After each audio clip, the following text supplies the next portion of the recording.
Xin chào các bạn đã đến với channel của Nhã Yên. Thì trước khi bắt đầu cho Yên gửi lời chào đến tất cả các bạn nha. Và nếu như bạn nào chưa biết thì ở channel này các bạn có thể tìm thấy những cái trải bài về tarot của Yên, cũng như là những cái chia sẻ của Yên trên cái hành trình thực hiện luật hấp dẫn, chữa lành nội tâm ở bên trong. Thì với những trải bài á, nó đều là thông điệp chung, cũng như là những cái chia sẻ của Yên nó đều đến từ trải nghiệm cá nhân. Vậy nên là Yên mong các bạn sẽ đón nhận một cách rất là cởi mở ha. Nếu như mà các bạn cảm thấy rằng là cái thông điệp á, nó đưa ra không có đúng với các bạn, hoặc là không có phù hợp với quan điểm các bạn, thì các bạn hiểu đơn giản là đó không phải là thông điệp dành cho các bạn nha. Yên rất mong những cái video khác của Yên, hoặc là những cái video sắp tới của Yên á, sẽ có cái thông điệp mà bạn cần ha. Rồi bây giờ thì chúng ta sẽ đến với trải bài của ngày hôm nay ha. Trải bài của ngày hôm nay là một trải bài về thông điệp tình yêu cho tháng 6. Nếu bạn nào đang quan tâm đến khía cạnh tình cảm của mình thì có thể ở đây có thông điệp dành cho các bạn nha. Và nếu như các bạn muốn Yên làm về cái trải bài gì tiếp theo thì các bạn đừng có ngại bình luận bên dưới để Yên tổng hợp lại và làm những cái trải bài gửi đến các bạn. Cũng như là ở phần mô tả của video có một cái link, các bạn bấm vào đó sẽ có thông tin liên hệ với Yên ha. Rồi bây giờ Yên sẽ quay để cho các bạn chọn tụ nhé. Rồi ở đây mình có 3 tụ bài nha. Các bạn nghĩ đến cái thông điệp là trải bài tình yêu cho tháng 6, và các bạn chọn một tụ ở đây theo thứ tự là 1, 2 và 3 ha. Thông điệp tình yêu cho tháng 6. Ok, bây giờ Yên sẽ bắt đầu với tụ đầu tiên nha. Xin chào các bạn đã chọn tụ bài đầu tiên này ha, để xem là cái thông điệp tình cảm dành cho các bạn trong tháng 6 là như thế nào. Các bạn hãy đón nhận một cách cởi mở ha. Wow. Ở đây Yên thấy là rất là tuyệt vời nha. Cái tụ này á, Yên cảm nhận thấy sẽ phù hợp với những bạn nào mà đang trên hành trình độc thân. Và trong tháng 6 này cái khả năng cơ hội để mà các bạn gặp gỡ một đối tượng mới rất là cao. Thì nếu như mà bạn nào mà đang độc thân thì đây thật sự là một cái tin vui dành cho các bạn. Còn nếu như bạn nào đã có đôi có cặp á, thì cái khả năng ở trong tháng 6 này các bạn cũng gặp một cái đối tượng mới.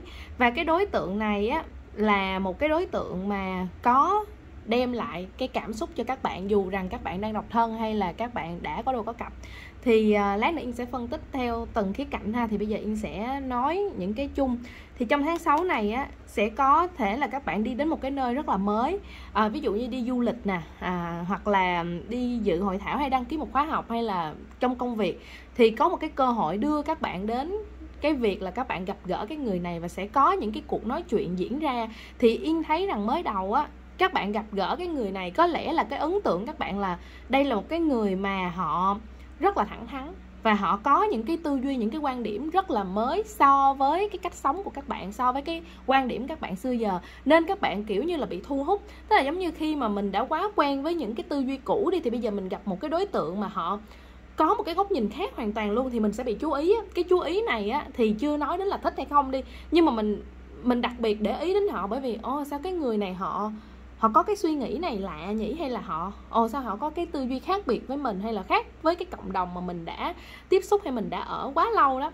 Thì cái sự thu hút này nó bắt đầu nó dẫn tới rằng là các bạn sẽ có cái để ý đến cái đối tượng này và tìm những cái cơ hội, hay là các bạn sẽ có những cái cơ hội luôn, không nhất thiết là các bạn tự tạo ra, mà giống như nhân duyên đưa đẩy tới, các bạn có nhiều cơ hội nói chuyện với người này. Ví dụ như các bạn muốn tìm hiểu sâu hơn về cái quan điểm của họ, hay muốn lắng nghe lời khuyên của họ, hoặc là họ là một cái người có kiến thức trong cái lĩnh vực mới mà bạn đang quan tâm.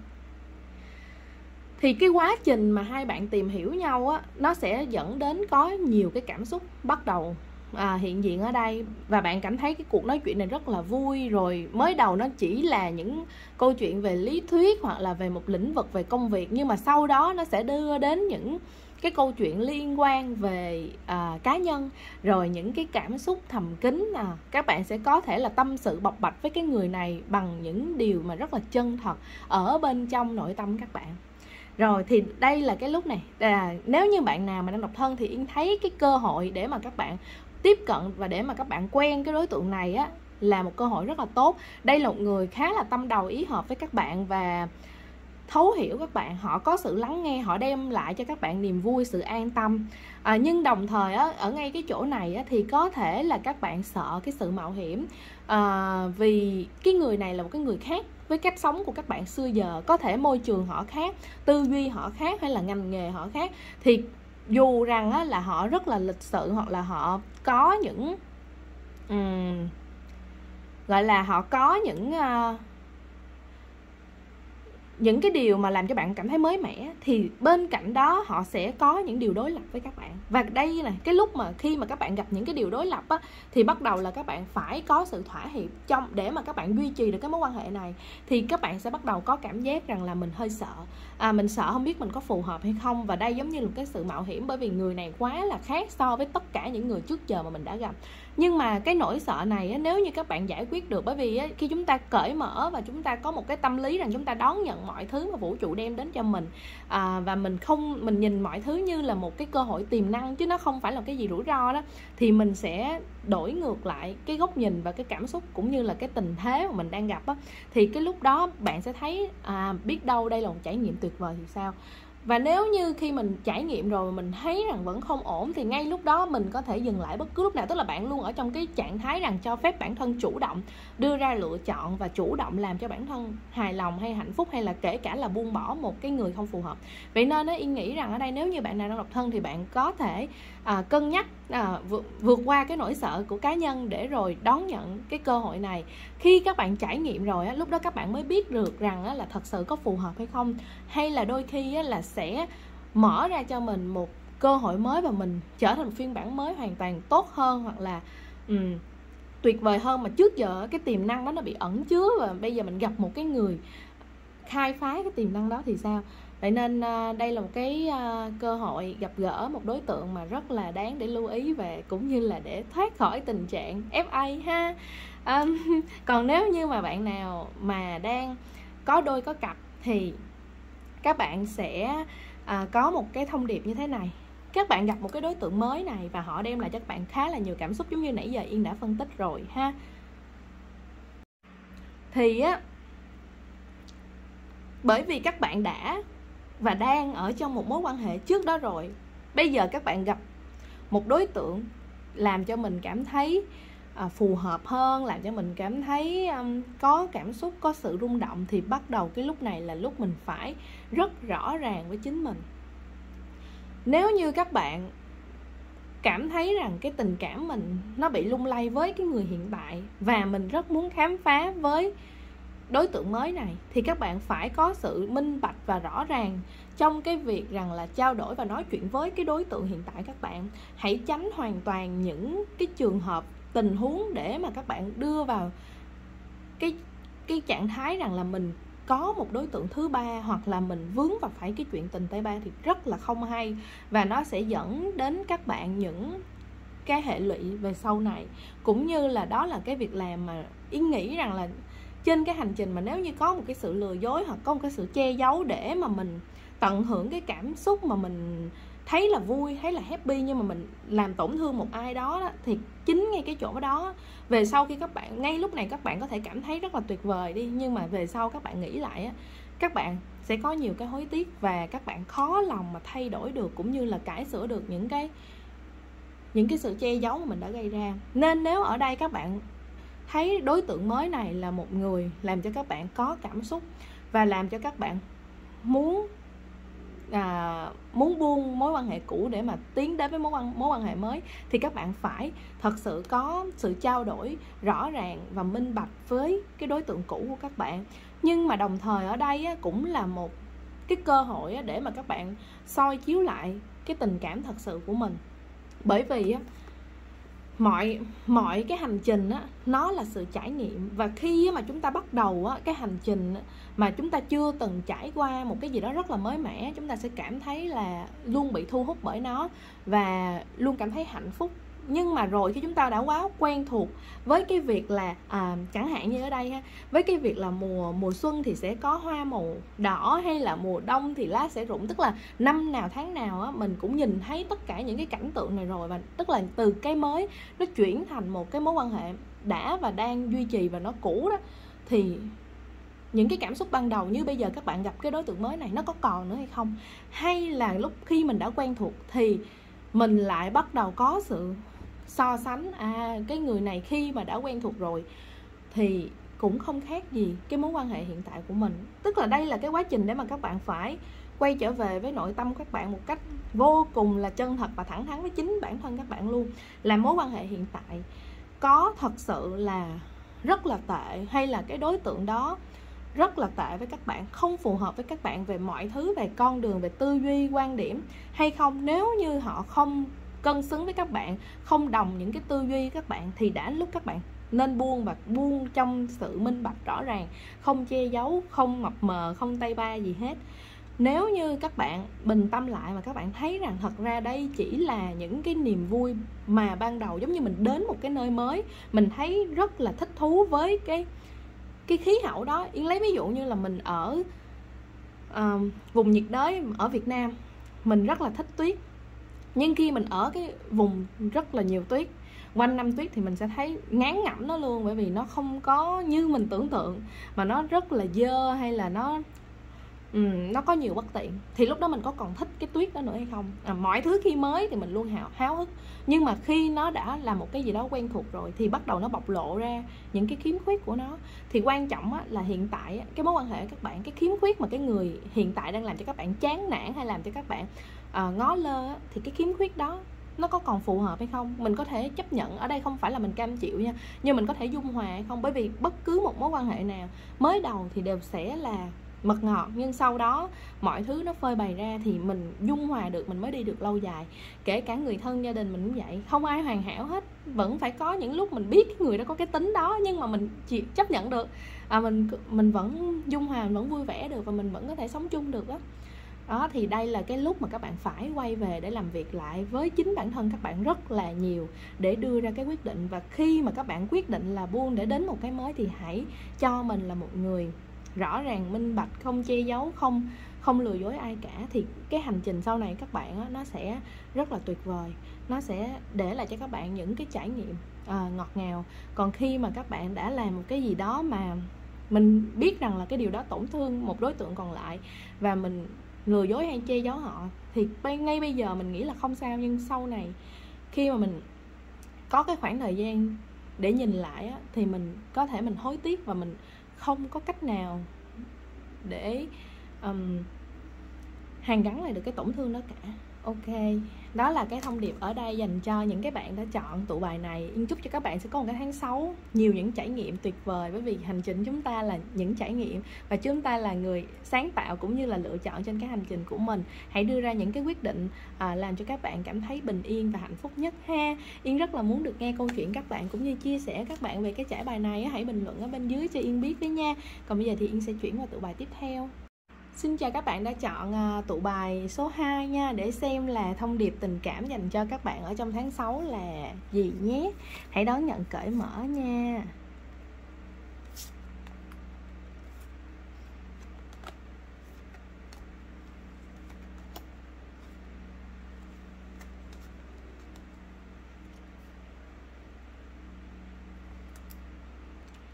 Rồi ở đây thì Yên thấy rằng những bạn chọn tụ số 2 này nếu tương ứng thì các bạn đã có một cái quá trình khá là lâu dài trong cái việc là níu giữ một hình bóng của ai đó.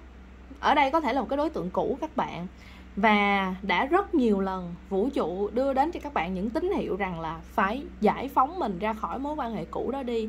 Hãy làm cho bản thân mình đừng ám ảnh bởi cái đối tượng cũ hay một mối quan hệ cũ nào đó nữa. Đã đến lúc bạn phải thật sự thay đổi và bước ra bên ngoài, có cái cuộc sống riêng của mình, tận hưởng cái hành trình của mình, thay vì là mình cứ sống mãi ở trong một cái đối tượng nào đó trong quá khứ.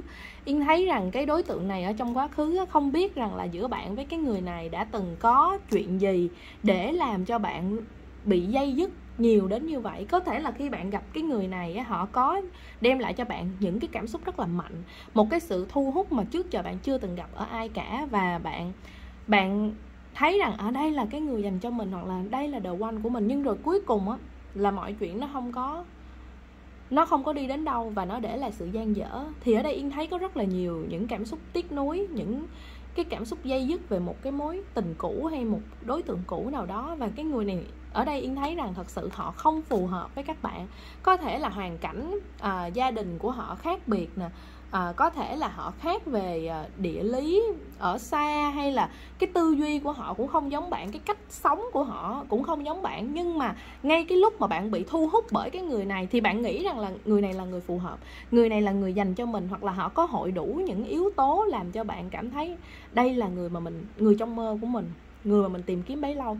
Tuy nhiên á, nếu như mà bạn có cái cơ hội mà đi sâu với họ hơn nữa, tìm hiểu kỹ về họ hơn nữa, thì Yên nghĩ rằng ở đây á, là bạn với họ hoàn toàn khác biệt trong cách sống, hoặc là những cái gì mà bạn đang nhìn thấy ở họ bên ngoài á, nó không có phải là họ ở trong nội tâm. Và có lẽ là bạn sẽ bị sốc nếu như mà bạn biết hết tất cả về cái người này. Vậy nên á, cái hình ảnh mà bạn gắn chặt trong suốt quá trình bấy lâu nay và không thoát ra được á, nó là những cái hình ảnh không thật. Nó là một cái hình ảnh được tô vẽ lên qua cái cảm xúc rất là mãnh liệt mà khi bạn gặp và bạn bị thu hút bởi họ. Đây là giống như ở đây cái hình ảnh này, Yên cảm thấy là tức là bạn chưa thật sự hiểu rõ về người này. Có thể là bạn chỉ gặp họ thoáng qua, và hoặc là những cái cuộc nói chuyện, có thể là bạn với họ có những sự trao đổi đi, có nhiều sự trao đổi, hoặc là có thời gian bên nhau, nhưng nó giống như một cái lớp mặt nạ, nó không phải là cái ẩn chứa ở bên trong, và nó khiến cho bạn bị ngộ nhận về cái hình ảnh của người đó, để mà bạn nghĩ rằng là đó là người rất là tuyệt. Nhưng mà có thể là họ tuyệt nhưng mà họ không có hợp với bạn. Có rất nhiều sự khác biệt ở đây, nhưng mà chẳng qua là tại vì bạn không đến được với họ, nên bạn người ta nói là những cái gì mà mình không đến được, mình không có được á, thì mình sẽ luôn có một cái bức vẽ tuyệt vời về nó, mình sẽ luôn có một cái ảo tưởng về nó, và đôi khi nó không phải là cái sự thật đó. Vậy nên Yên thấy là trong tháng 6 này có cái thông điệp dành cho bạn trong tình cảm là đã đến lúc bạn phải giải phóng rồi, giải phóng bản thân bạn ra khỏi cái người cũ này đi. Hãy cho mình được trải nghiệm cái cuộc sống tuyệt vời của chính bản thân mình, và hãy bước ra bên ngoài. Bạn đã ở hoài một nơi, một vị trí, có thể là bạn sợ cái sự thay đổi, ví dụ như là bạn sợ bạn làm cái công việc khác, bạn không còn cơ hội gặp họ nữa, hoặc là có rất là nhiều người đến với bạn, nhưng bạn sợ bạn nhận lời thì lỡ cái người này quay lại, bạn sẽ không còn cơ hội nữa. Bạn luôn ở trong cái thế chờ đợi cái người này, hoặc chờ đợi cái cơ hội để được quay trở lại với một đối tượng cũ nào đó, trong khi cái đối tượng này á, không giống như trong mơ của bạn, và nó không có sự phù hợp. Có thể là họ rất là phù hợp với một đối tượng khác, nhưng mà Yên nghĩ ở đây với những thông điệp này thì họ không phù hợp với bạn trong chặng hành trình dài như mà bạn đã nghĩ đâu. Và đã đến lúc bạn phải giải phóng bạn ra khỏi cái chỗ dậm chân tại chỗ này. Bạn đã dậm chân quá là lâu rồi, và cái người mà mở cái cánh cửa này ra để cho bạn bung ra bên ngoài á, thật sự không ai khác ngoài bạn hết nè. Cái ổ khóa nó không có khóa, nhưng mà do tâm trí của bạn á, bị gắn chặt với cái đối tượng này, với cái sự kỳ vọng về việc quay trở lại của mối quan hệ này, nên mãi mà bạn không thoát ra được. Và có khi bạn nghĩ về cái mối tình đã qua, hay cái người này nè, thì bạn cảm thấy rất là buồn, rồi đôi khi bạn còn tự trách bản thân mình là tại vì mình mà mình đã đánh mất họ, hay tại vì mình mà họ mới rời đi. Thật sự ở đây Yến thấy rằng bạn không phải là vì bạn mà cái người này rời đi, mà là bởi vì cả hai không có sự phù hợp. Nếu như thật sự mà họ đã muốn tiếp tục, hay là đã muốn cố gắng vì mối quan hệ này, thì ở đây họ đã đến với bạn, hay là họ đã tìm cái cơ hội để đến với bạn, bởi vì bạn đứng ở một chỗ để chờ họ cơ mà. Nhưng mà trong suốt cái thời gian đó họ có tìm đến bạn hay không, họ có tận dụng cái cơ hội nào đó đến với bạn hay không, hay chỉ có một mình bạn đứng đây ngóng trông mà thôi. Và bạn đã lãng phí cái khoảng thời gian này quá là nhiều rồi. Đã đến lúc bạn phải sống vì chính bản thân mình.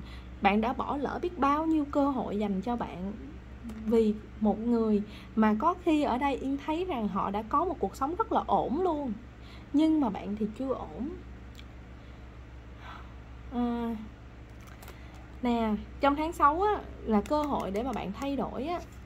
Mọi thứ nó xoay chuyển rất là lớn, mà cơ hội có đến, cái sự thay đổi có lớn bao nhiêu nó cũng không bằng cái việc là bạn có sẵn sàng để đón nhận hay không, bạn có sẵn sàng để bước ra bên ngoài hay không. Giống như là bây giờ nếu như có ai mà đem cho bạn, tặng cho bạn một cái vé để đi du lịch, một đó, toàn bộ luôn, full trọn gói. Và nhưng mà cái người á, đi hay không đi là bạn thôi, không ai ép được bạn lên trên máy bay, hay không ai ép được bạn lên trên tàu xe nếu mà bạn không muốn và bạn cương quyết ở lại nơi này để chờ một ai đó.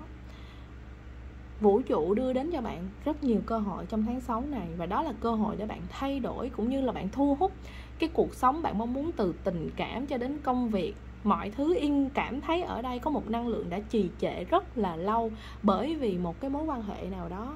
Bạn phải thật sự thoát ra để sống vì chính mình.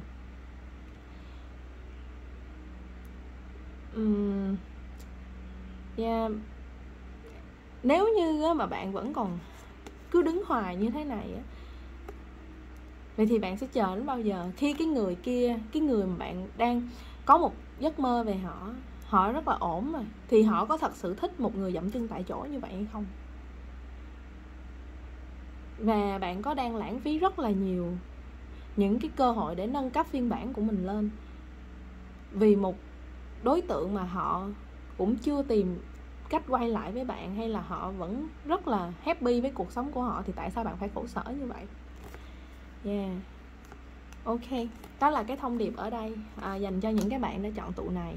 Một cái năng lượng khá là nặng nề, nhưng mà Yến hy vọng rằng là các bạn sẽ sống vì các bạn nhiều hơn. Và cái đối tượng này đã rất là cũ rồi, và họ cũng không phù hợp, cũng như là họ có cái cuộc sống riêng rồi. Yến cảm thấy là bạn sẽ rất lãng phí nếu như bạn cứ ở đây hoài và chờ họ, hoặc là vẽ nên một cái khung cảnh nào đó. Một cái nữa nha, Yến còn có cảm nhận rằng những bạn tụ này, các bạn có thể là thực hành rất nhiều về luật hấp dẫn luôn, như là các bạn viết rất là nhiều là cái người đó sẽ quay lại với mình, hay là các bạn hình dung tưởng tượng về cái cảnh tượng đó.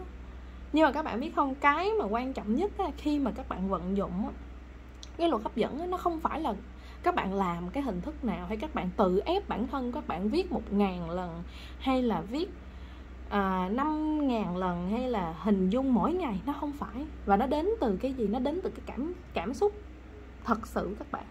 Khi mà các bạn đã có một cái cảm xúc thật sự về cái mối quan hệ này, về đối tượng này, hay về cuộc sống các bạn á, ví dụ như các bạn muốn một cái tình yêu tuyệt vời, hay cái người đó họ thật sự thích mình, hay là họ thật sự cần đến mình, thì các bạn phải có cái cảm xúc đó thiệt.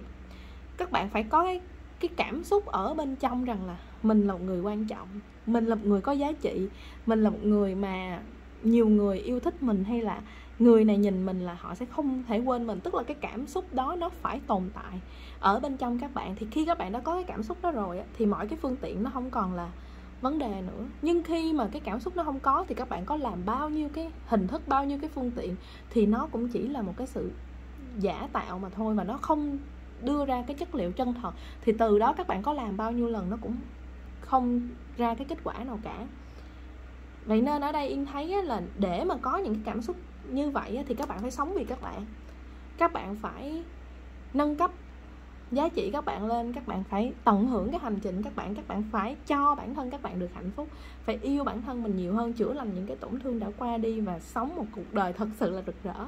Thì cái lúc đó cái cảm xúc đó nó sẽ tồn tại và nó sẽ là chân thật luôn, nó đến từ bên trong các bạn, không cần bất cứ một cái phương tiện nào bên ngoài cả.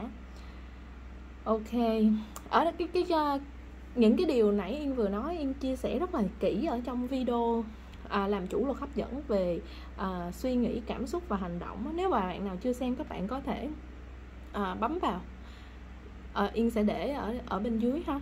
Các bạn hãy coi thử tham khảo, biết đâu là các bạn sẽ có một cái thông điệp nào đó cho cái hành trình của mình. Ok, chúc cho các bạn sẽ có một tháng 6 thật là tuyệt vời nha. Yên rất là muốn được nghe câu chuyện các bạn cũng như là cảm nhận các bạn về trải bài này. Hãy bình luận ở bên dưới cho Yên đọc với nha. Còn bây giờ Yên sẽ chuyển qua tụ bài tiếp theo. Xin chào các bạn đã chọn tụ bài số 3 nha, để xem là thông điệp tình cảm dành cho các bạn trong tháng 6 là gì nhé. Các bạn hãy đón nhận một cách cởi mở nha.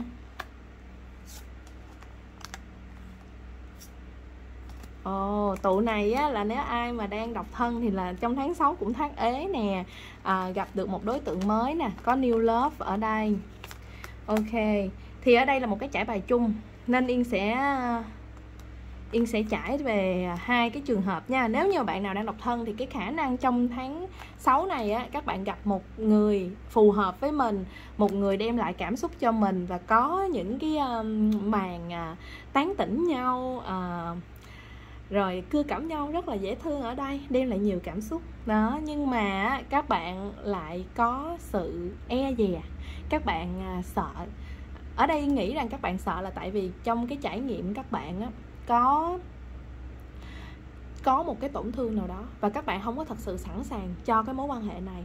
Các bạn có thể là đã từng trải qua một mối quan hệ không có tốt, hoặc là gặp một người họ không thành thật hay là không chân thành và làm cho các bạn sợ yêu, các bạn sợ đón nhận những cái cơ hội đến với mình. Thì Yên thấy rằng ở đây á, các bạn không có việc gì phải vội hết. Các bạn hãy hoàn toàn trải nghiệm và tận hưởng cái cơ hội mới mà vũ trụ đưa đến này cho các bạn đi. Những cái cảm giác rung động hay là những cái sự thao thức khi các bạn gặp cái người này, trò chuyện với người này á, hãy cứ cho mình được thả lỏng đi, rồi mình cứ là chính mình ở trong mối quan hệ này. Mọi thứ các bạn hãy để cho nó diễn ra một cách thật là chậm thôi. Các bạn không có việc gì phải vội vàng cả. Và cái sự tìm hiểu ở đây nó cần cái quá trình lâu dài. Yên nghĩ rằng á, kể cả khi á, mà các bạn cần đến vài tháng để mà tìm hiểu cái đối tượng này trước khi mà các bạn nhận lời yêu họ hay bước vào một cái mối quan hệ với họ đó, thì cái đó cũng là chuyện rất là bình thường luôn. Và cái người này, nếu như á, mà các bạn cứ nghĩ đơn giản nha, nếu như họ thật sự là tốt, họ thật sự là chân thành thì họ sẽ không có ngần ngại cái khoảng thời gian để cho các bạn tin tưởng, cũng như là để cho các bạn có cái sự chữa lành ở đây. Một điều nữa là các bạn hãy buông đi cái sự so sánh giữa người này với người khác, hoặc là người này với cái mối quan hệ cũ của mình. Mỗi trải nghiệm là một cái điều gì đó rất là mới, và khi mà mình luôn tồn tại những cảm xúc sợ hãi và có sự so sánh á, thì mình sẽ tự kìm hãm bản thân mình, không dám trải nghiệm một cái gì mới mẻ cả. Và cái sự kiểm soát bản thân á, lúc này á, nó sẽ chi phối hoàn toàn mọi cái cảm xúc của các bạn luôn. Kể cả khi mà các bạn cảm thấy đây là cái người mà mình thấy rất là hạnh phúc và họ rất là tốt với mình, rồi bắt đầu nha, cái sự kiểm soát nó sẽ đưa một cái luồng suy nghĩ khác vào. Đó là gì? Nhưng mà lỡ biết đâu sau này họ lừa dối thì sao? Ôi trời ơi, hiện giờ họ có đang lừa dối các bạn không?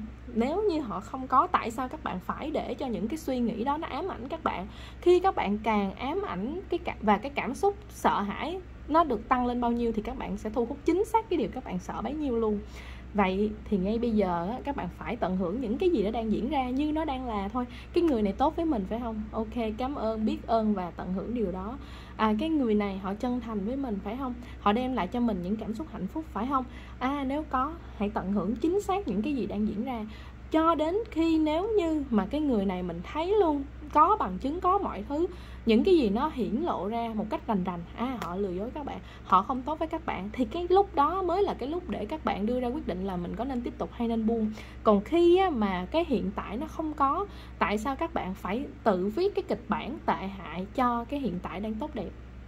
Thì các bạn sẽ cản luôn cái con đường hạnh phúc thật sự các bạn, và các bạn chặn đứng luôn những cái cơ hội và những cái người mà họ rất là tốt đẹp, họ muốn đến với các bạn thì họ cũng không dám đến, và các bạn cũng không cho người ta bước vào luôn, chỉ bởi vì một đối tượng nào đó đã không tốt ở trong quá khứ.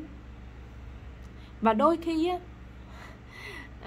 cái này Yên chia sẻ với các bạn thôi nha, thì đôi khi á, cái sự sợ hãi của mình biết đâu nó cũng là một trong những cái yếu tố để mà mình thu hút những cái điều đau thương ở trong quá khứ. Và nếu như mà thay vì mình trách cái đối tượng cũ thì mình hãy thay đổi cái cảm xúc và tư duy của mình ở hiện tại để mà mình có được cái hạnh phúc chân thật, bởi vì mỗi chúng ta đều xứng đáng được yêu mà các bạn ơi. Rồi, đó là cái thông điệp dành cho những cái bạn ở trong cái tình huống là độc thân. Thì hãy chữa lành cho bản thân, hãy từ từ mà tìm hiểu, cho phép mình được thả lỏng, ngừng so sánh với quá khứ đi, ngừng chặn đứng những cơ hội được đưa đến, thoải mái, thư giãn. Cái gì khi nó diễn ra và nó tệ ngay trước mắt thật sự thì lúc đó mình hẳn giải quyết, mình đưa ra quyết định. Còn nếu chưa có, đừng tự cho bản thân mình cứ xem đi xem lại cái bộ phim giống như bộ phim kinh dị vậy đó. Các bạn cứ ám ảnh mình bởi những cái bộ phim kinh dị không trong khi là nó chưa nó chưa có diễn ra, và nó chỉ làm cho mình bị nhốt trong cái nhà tù của tâm lý, của cảm xúc tệ hại mà thôi. Rồi ok, bây giờ Yên sẽ chuyển qua những cái bạn mà của tụ này mà có đôi có cặp ha. Thì ở đây nếu như mà bạn đã có đôi có cặp thì Yên thấy rằng trong tháng 6 các bạn cũng có cơ hội xuất hiện một đối tượng mới làm cho các bạn có cảm xúc nè. Nhưng mà Yên thấy rằng là các bạn đừng có vội vàng mà để dấn thân vào cái cảm xúc mới mẻ này nha. Bởi vì ở đây những cảm xúc mới mẻ này nó có khi nó chỉ là tạm thời thôi, nó chưa hẳn là kéo dài mãi. Bởi vì cái mối quan hệ mà các bạn đang có trong giai đoạn hiện tại thì các bạn cũng đã từng có cái giai đoạn đầu tiên, và cái giai đoạn đầu tiên nó cũng phải đem lại cho các bạn nhiều cảm xúc, để rồi các bạn mới đến giai đoạn hiện tại rồi các bạn cảm thấy nó bình bình, nó không có gì mới mẻ, và bây giờ cái người mới mẻ đến thì mình lại có những cảm xúc rung động. Và nếu như mình cứ chạy theo những cái cảm xúc mới như vậy hoài mình không có cái sự bình tâm ở bên trong của bản thân mình để mà cân nhắc, để đưa ra quyết định đúng đắn thì mình sẽ chạy cho đến bao giờ? Bởi vì cái mới nó sẽ luôn luôn có. Nếu như mà mình luôn muốn cái mới mà mình không chấp nhận cái cũ mình không chấp nhận cái hiện tại thì mình sẽ chạy mãi thôi. Và mình sẽ chạy đến khi nào? Và ai sẽ là người ở bên cạnh mình hay đồng hành với mình? Nếu như mà mình luôn ở trong tâm thế rằng là không ổn định, không muốn cam kết, không muốn duy trì một mối quan hệ lâu dài bền vững. Vậy nên ở đây nếu như cái mối quan hệ hiện tại các bạn nó ổn, nó không có cái gì to lớn hay là không có cái gì quá tệ thì đừng để cho bản thân các bạn bị chạy theo những cái cảm xúc mới này, mà hãy có sự cân nhắc ở đây và có sự chậm rãi khi đưa ra quyết định.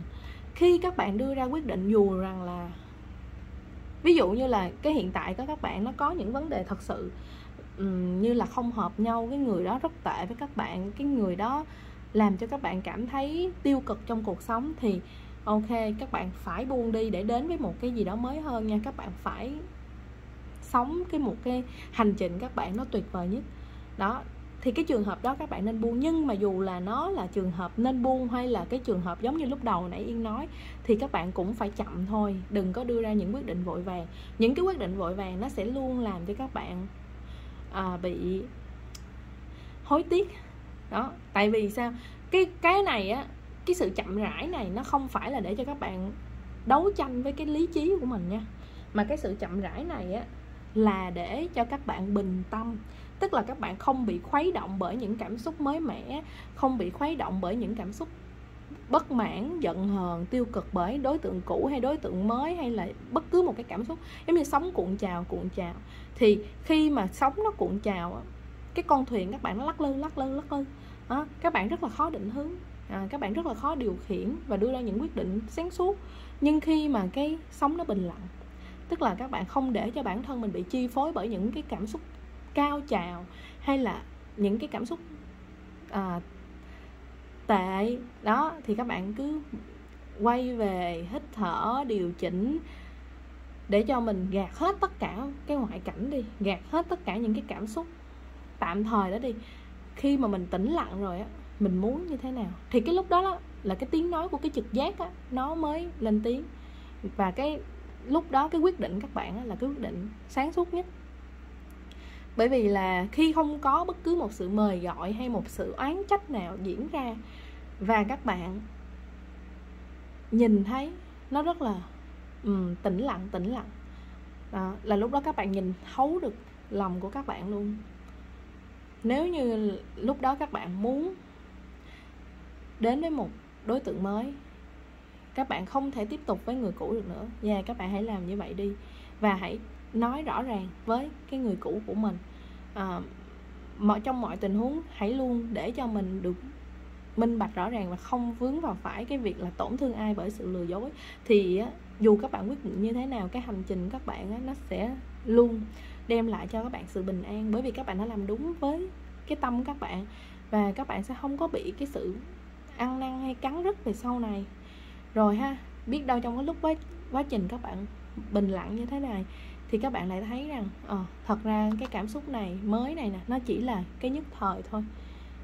Cái người hiện tại rất là ổn, rất là tốt với mình, họ không có cái gì tệ với mình hết. Vậy thì thay vì mình đem cái năng lượng chào dâng háo hức trong cái mối quan hệ mới, mình chuyển hóa nó thành một cái năng lượng để mà mình vun đắp cho cái tình cảm hiện tại. Hãy làm mới cái mối quan hệ hiện tại để mà đôi bên đều có những cảm xúc thăng hoa hoặc là những cái vị ngọt của tình yêu một lần nữa quay trở lại. Hãy có những sự trao đổi một cách thẳng thắn và rõ ràng với đối tác của các bạn nếu như các bạn muốn đồng hành với họ lâu dài. Ok, đó là cái thông điệp ở đây dành cho những cái bạn đã chọn tụ này mà có đôi có cặp ha. Yên chúc cho các bạn sẽ có một tháng 6 thật là tuyệt vời và luôn có được sự bình an ở trong tâm của mình. Yên rất là muốn được nghe câu chuyện các bạn cũng như cảm nhận các bạn về trải bài này. Hãy bình luận bên dưới cho Yên đọc với nha. Còn bây giờ thì rất là cảm ơn các bạn. Chào tạm biệt, hẹn gặp lại nha, bye bye.